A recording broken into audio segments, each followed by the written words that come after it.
Muli nating balikan ang tagumpay at karangalang iniuwi ng ating mga atleta nung isang taon. Maki-time out muna tayo kay Chino Trinidad. Walang makapapantay sa tagumpay na inuwi sa bansa ng weightlifter mula sa Zamboanga City na si Hidilyn Diaz nang makuha niya ang silver medal sa under 52 kilograms female category sa 2016 Rio Olympics. Dahil sa pambihirang achievement ni Hidilyn ay nawakasan ang 20 taon ng tagtuyot sa medalya ng Pilipinas sa Olympics. Huli nating natikman ang medalya noong 1996 Atlanta Olympics sa pamamagitan ng silver medal ng boxer na si Mansueto Onyok Velasco.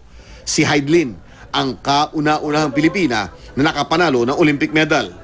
Kasama ni Hidilyn na nagbigay ng malaking karangalan sa Pilipinas noong nakalipas na taon ang pambansa kamao at ngayon Senador Manny Pacquiao.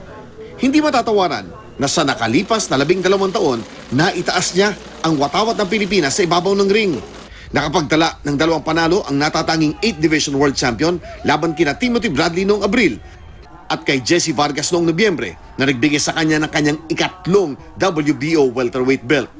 Pinatunayan naman ng Asia's first chess grandmaster Eugene Torre na may ibubuga pa siya nang maka-bronze medal siya sa 42nd World Chess Olympiad sa Azerbaijan.